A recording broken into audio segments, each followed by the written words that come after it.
nearly 100 miles east of Dallas, Texas, is the town of Mount Vernon. A small community of nearly 3,000 people and ranches filled with cattle, and a 50-acre farm home to a 7-foot 2-inch resident. Make that 2. They're just like pets. He's a big old pet. You know, he's just like a big old puppy dog, really. Thank you, good boy. Former Utah Jazz big man Greg Ostertag is right at home on his farm, 17 years since he last played in the NBA. Who else doesn't wake up in the morning and want to go hang out with their pet camel? Did you ever think when you were done with the NBA you'd be doing this? Well, I've always, as far back as I can remember, you know, I've always wanted to farm. Just watch where you're stepping. I love this little town. Everybody knows everybody. I got my animals, my little farm, so. Come here. Come on. I love it. And on his farm, all right, go get them. He has some cows, horses, emus, chickens, turkeys, and peacocks. Go get them. He also has 2 dogs, including Big Baloo, who protects the animals from coyotes, and a second camel, 2-year-old Harold. But I'll give them their shots if I need to give them shots and stuff like. I love it. I love this stuff. I wanted to be a vet in high school. And when he's done with feeding, it's time for fishing.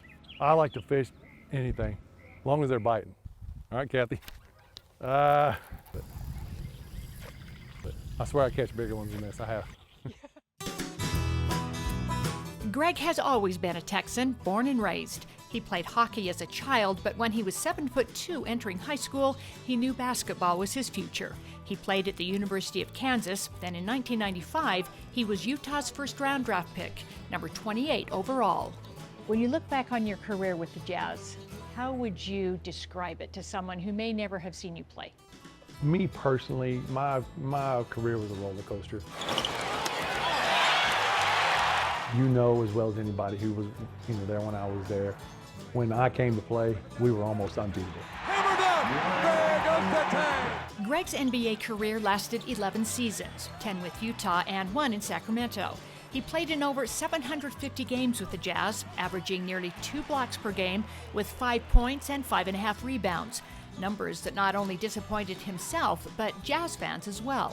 I think that would be the one thing that drove people mostly crazy about me, because I was very inconsistent. I have the inner demons that I fight all the time. I left way too much on the table, not money, effort. I'd come out one day and have 12 points, 10 rebounds, and 5 blocks. And the next game have 2 points, 2 rebounds, and no blocks, and 5 fouls. And I just never found that consistency, and it bothers me daily. It bothers you to this day? Every day. I have big regrets about my career. Boy, when I think back of him, I sure don't think inconsistent. I think of what remarkable strides he made. I think of the guy that frankly gave us our first chance of going to the championship series. He was phenomenal in that Houston series. And, we all have our paths. We all have our own timing. And his was different than mine. It was different than Carl's or Horny's or Thurl's or Mark's. But he was tremendously impactful for us. So that's not the word that I come up with for sure. As we look back, all of us look back and see what we could have done differently in our lives. And so I don't think he needs to dwell on that. Greg Ostertag, easily his best start. He was so physically gifted that he still helped us. He was a starter for a team that went to the finals 2 years in a row. Throughout his career, Greg could be the funny one and not take himself too seriously. Ostertag really going after the official. He's gone. Or he could be the feisty one with his share of battles with opponents. Sometimes that opponent was Coach Jerry Sloan. John and Carl and even Bobby, his wife at the time, would tell me constantly, if he didn't care so much, he wouldn't get on you all the time. And she told me that, and I said, Bobby, I get it, but sometimes I wish you wouldn't care so much. And I meant that jokingly, but at the time, because you guys know, I fought with Jerry constantly.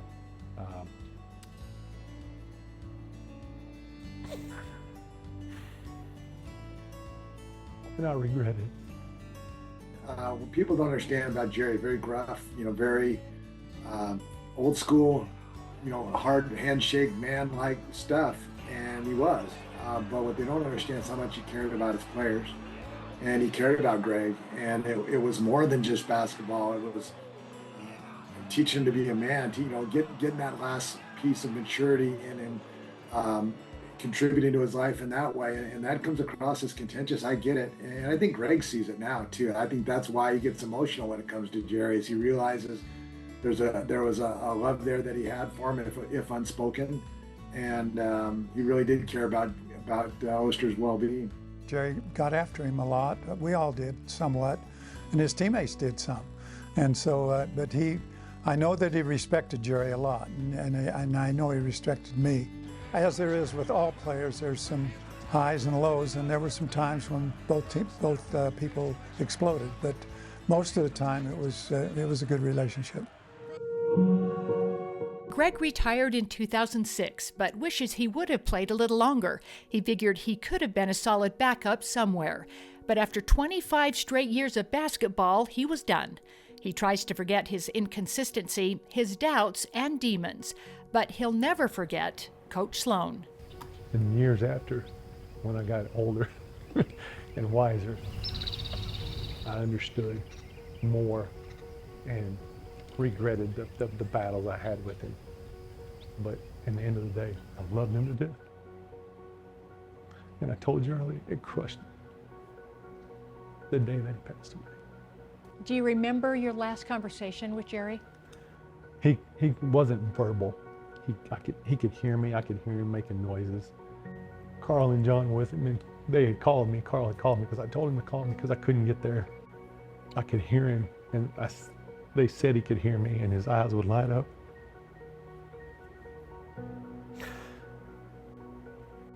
And I just miss him. I do. I loved him like a dad. He was great. Greg is a dad himself with 3 children and a grandson from his first marriage. In 2011, he met his current wife, Shannon. I told her when I first met her, I said, look, I'm a Texas kid. I'm going back to Texas. And I said to her, if you can handle that, then we can keep these dates going. The two were married on Christmas Eve 2013 and have a 10-year-old daughter. Together, they helped revitalize Mount Vernon, including their restaurant, Tag's hometown bar and grill. I had this idea to just open it up and put a little restaurant, bistro wood in, and that's what we did. We bought it, and then a couple other families got on board, and we started putting paint up in the town. And there's times you can come up here on a Friday or Saturday and have trouble finding a parking spot. Really, you just come to life. And when he's not helping in the restaurant, that was awesome. Hey, we got to win. You can find Greg coaching his daughter's softball and basketball teams. He's also a realtor. I'm not doing that stuff. I'm fishing or hunting or playing hockey or substitute teaching, a substitute teacher at the school, or reffing basketball. So, in this little bitty town. Now age 50, Greg says he feels great. 17 years since he last played for the Jazz, 21 years since the greatest assist of his life, donating a kidney to his sister Amy. I got to play against Michael Jordan. I got to play against Charles Barkley. I got to play against Shaquille O'Neal. I got to play with John Stockton and Karl Malone. I got to play with a coach who was, in my mind, probably one of the best coaches ever. I've got a wonderful wife. I've got great grown kids. I've got 2 great step kids, and I've got a 10-year-old that never shuts up. I can't complain. So if you're ever in Mount Vernon, stop by Tag's restaurant. He can serve you up some crawfish or maybe even a little sushi. He'll tell you why he doesn't watch much of the NBA today and maybe catch you up on his new tattoos. And if you happen to be there in December, look for Norman. He's scheduled to lead the town's Christmas Day parade. Come on.